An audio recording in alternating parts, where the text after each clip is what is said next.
তিন ম্যাচ সিরিজের প্রথম টি-20তে ওয়েস্ট ইন্ডিজের কাছে ৮ উইকেটের বড় ব্যবধানে হেরেছে বাংলাদেশের মেয়েরা।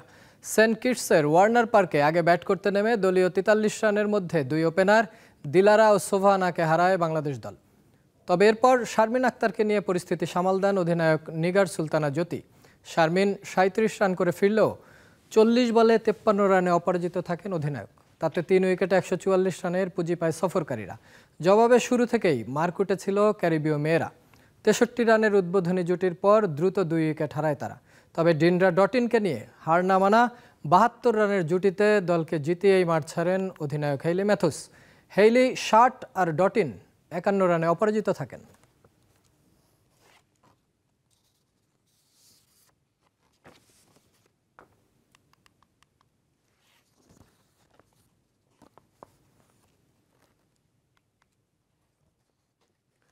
আবারও বিতর্কে উত্তাল বাংলাদেশ প্রিমিয়ার লিগ বিপিএল। আগের প্রতিটি আসরের মতো এবারও খেলোয়াড়দের পারিশ্রমিক বকেয়া রাখার ঘটনা ঘটেছে। বকেয়া ইস্যুতে বিদেশি খেলোয়াড়রা ম্যাচও বয়কট করছেন। এমন অবস্থায় সোমবার বিপিএলের কড়া সমালোচনা করেছে ওয়ার্ল্ড ক্রিকেটার্স অ্যাসোসিয়েশন।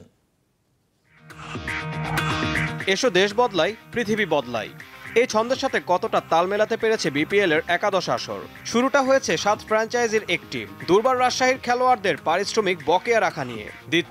দিব বলে সময় ক্ষেপণ, শেষমেশ গণমাধ্যমের বড় খবর। পরিস্থিতি স্বাভাবিক করতে দ্বারস্থ হতে হয়েছে বিসিবির। পেমেন্ট ইস্যু নিয়ে এই গন্ডগোলটা হচ্ছে, প্লেয়ারদের হয়ে কোয়া প্রতিবাদ করছে, ফিকা প্রতিবাদ করছে, বিভিন্নভাবে খবরগুলো বেরিয়ে আসতেছে। বিষয়গুলো তো ক্রিকেট বোর্ডের জন্য ভালো না, বিপিএল গভর্নিং কাউন্সিলের জন্য ভালো না। পারিশ্রমিকের ইস্যু শেষ না করতেই আরেক বিপদে পড়ে বিসিবি।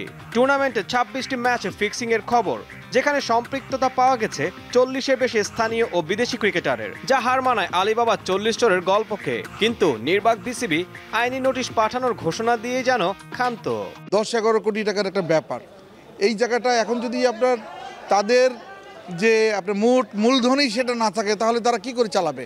সেই ক্ষেত্রে তাদের কিছু কিছু ক্ষেত্রে কেন যেন মনে হয় যে তারা তাদের খরচের টাকা উঠিয়ে আনতে বা কিছু টাকা লাভ করতে তারা এই কাজগুলো করতে পারে।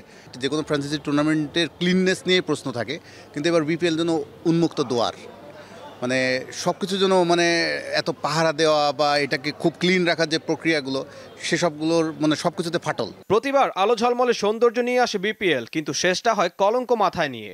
11তেও ছড়ালো নানা বিতর্ক, 12তে কি হবে সেটাই এখন দেখার অপেক্ষা। ঈশান হাসান, দীপ্ত স্পোর্টস। একদিনের বিরতির পর আবারও মাঠে গড়ানোর অপেক্ষায় বিপিএল। বুধবার দিনের প্রথম ম্যাচে দুপুর 1:30টায় চিটাগং কিংস মুখোমুখি হবে টেবিল টপার রংপুর রাইডার্সের। আর সন্ধ্যা 6:30টায় ঢাকা ক্যাপিটালের প্রতিপক্ষ fortune Barishal. Global super league জয়ের পর উড়ান্ত গতিতে ছুটে চলা রংপুরের যাত্রা থেমেছে রাজশাহীর কাছে পরপর 2 ম্যাচ হেরে। তারপরও 10 ম্যাচে 8 জয় নিয়ে সবার আগেই প্লে অফ নিশ্চিত করেছে তারা। এখন বাকি ম্যাচে জয় দিয়ে শীর্ষস্থান টিকে রাখাই লক্ষ্য রাইডারদের। প্রতিপক্ষ চিটাগং 9 ম্যাচে 5 জয় নিয়ে আছে টেবিলের 4-এ। প্লে অফ নিশ্চিতের লড়াইয়ে এই ম্যাচে জয়ের বিকল্প নেই উসমান খান, শামীম হোসেনদের। অন্যদিকে বরিশালের লক্ষ্য রংপুরকে টপকে শীর্ষস্থান দখল করা। 10 ম্যাচে সমান 8 জয় নিয়ে রংপুরের নিচেই আছে তামিম বাহিনী। আর প্রতিপক্ষ ঢাকার প্লে অফ পর্বে খেলার স্বপ্ন মোটামুটি শেষ।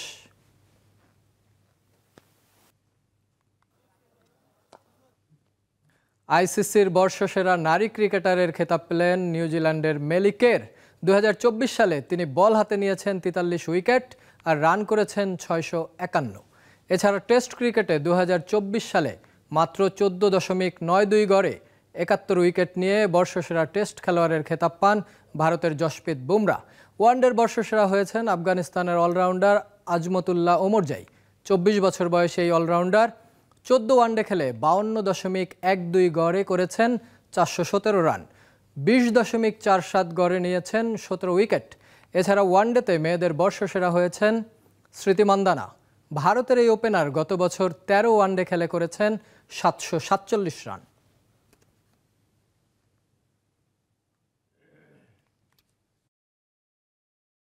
বাংলাদেশ ক্রিকেট বোর্ডের গঠনতন্ত্র সংশোধনকে কেন্দ্র করে ঢাকার ক্লাবগুলোর ডাকা ধর্মঘট প্রত্যাহার করায় কেটে গেছে অচলাবস্থা। ফলে আগামী বৃহস্পতিবার থেকে মাঠে গড়াবে প্রথম বিভাগ ক্রিকেট লিগ। সোমবার সাংবাদিকদের এসব তথ্য জানিয়েছেন ক্রিকেট কমিটি অব ঢাকা মেট্রোপলিসের চেয়ারম্যান সালাউদ্দিন চৌধুরী। 20 জানুয়ারি এই লিগ শুরুর কথা ছিল। তবে অংশগ্রহণকারী ক্লাবগুলো বিসিবির সংস্কার আলোচনায় আসার পরেই লিগ বয়কটের ডাক দেয়। প্রথম বিভাগ শুরুর দিনক্ষণ নির্ধারণ হলেও প্রিমিয়ার লিগ বিষয়ে চূড়ান্ত কোনো সিদ্ধান্ত আসেনি। চলমান বিপিএল শেষ হবে 7 ফেব্রুয়ারি। নিয়েছে এটার জন্য তারা ধন্যবাদ। বিষয়গুলি সংশোধন করা প্রয়োজন সেটাতে আমাদেরও মত আছে, আর যেগুলি করার প্রয়োজন নয় সেগুলিতে কিন্তু ওনারা হাত দিয়েছিল। যে খসড়াটা যে প্রস্তাবিত যেটা সংশোধনী আনা হয়েছিল সেটা বাতিল করেছে। তো আমরা ক্রিকেট বোর্ডকে আন্তরিকভাবে ধন্যবাদ জানিয়েছি যে এই সংকট নিরসনে তারা দ্রুত ব্যবস্থা নিয়েছে, এটার জন্য তারা ধন্যবাদ পাওয়ার যোগ্য। অকাল প্রয়াত গ্র্যান্ড মাস্টার জিয়াউর রহমানের পরিবারের পাশে দাঁড়ালো বাংলাদেশ ক্রিকেট বোর্ড বিসিবি। জিয়ার ছেলে ফিদে মাস্টার তাহসিন তাজওয়ার জিয়ার দেশের বাইরে প্রতিটা আসরে খেলতে যাওয়ার খরচ বহন করবে বিসিবি।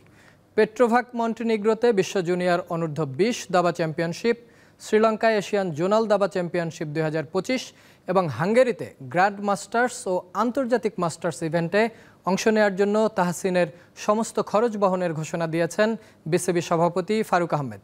এই ইভেন্টে তার অংশগ্রহণের সংশ্লিষ্ট খরচ মেটাতে বিসিবি 15,80,000 টাকা আর্থিক সহায়তা দেবে।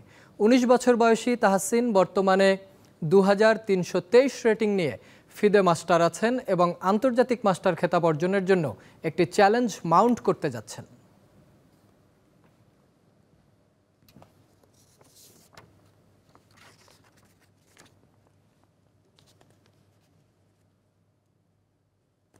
জল্পনা সত্যি করে আল হিলালের সাথে সম্পর্ক শেষ করলেন ব্রাজিলিয়ান তারকা নেইমার। সোমবার রাতে সামাজিক যোগাযোগ মাধ্যমে আনুষ্ঠানিকভাবে আল হিলাল জানায় পারস্পরিক সমঝোতার ভিত্তিতে নেইমারের সঙ্গে চুক্তি শেষ করার সিদ্ধান্ত নিয়েছেন তারা। নিজের প্রথম ক্লাব সান্তোসে ফেরার সুযোগ তৈরি করতেই সৌদি আরবে আর না থাকার ইচ্ছা প্রকাশ করেন নেইমার। এরপর এলো এমন ঘোষণা। ESPN সহ ফুটবল ভিত্তিক একাধিক ওয়েবসাইট জানিয়েছে এরই মধ্যে চলতি মৌসুমের বাকি অর্ধেকের জন্য সান্তোসের সাথে চুক্তি হয়ে গেছে ব্রাজিলিয়ান ফরওয়ার্ডের। চলতি সপ্তাহের শেষ অংশেই তাকে আনুষ্ঠানিকভাবে নিজেদের খেলোয়াড় হিসেবে পরিচয় করিয়ে দেবে সান্তোস।